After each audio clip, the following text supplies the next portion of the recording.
What is Medicare? Medicare is a federal insurance program for legal residents and U.S. citizens. It is not a free program. Ever since you were 16 years old and started working and they took FICA out of your payroll check, that mostly is what funds Medicare.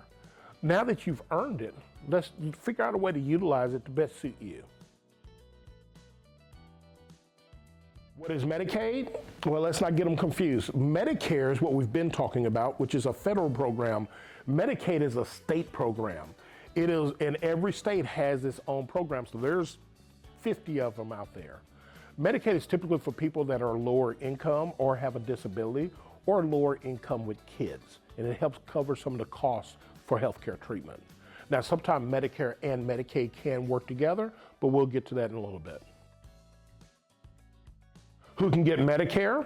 Medicare is designed for people that are U.S. citizens or legal residents that's been in the United States for at least 5 years, and specifically the 5 years before they qualify for Medicare.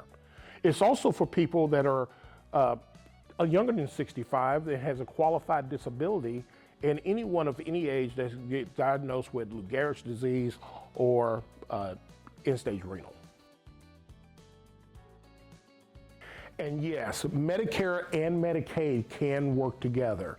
Medicare covers, in layman's term, about 80% of the bill of Medicare treatment. Medicaid can cover that last 20, depending on the level of Medicaid from that individual state. By working together, this is something called dual eligible. Now, here's a question I get all the time. If I'm turning 65 and don't intend to stop working, do I have to get Medicare? Well, it's optional. You want to take out Medicare Part A because if you have a 10-year work history, what they call 40 quarters, but if you have a 10-year work history that taxes was taken out, you qualify for Part A. And Part A does not require any monthly premium. And it will help offset some of the cost of hospitalization.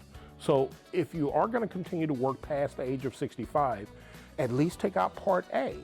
But I would also encourage you to look at the options available to you by going all the way into Medicare, because by weighing the two, your work plan with what Medicare is available to you under Medicare, it can actually cut your costs tremendously.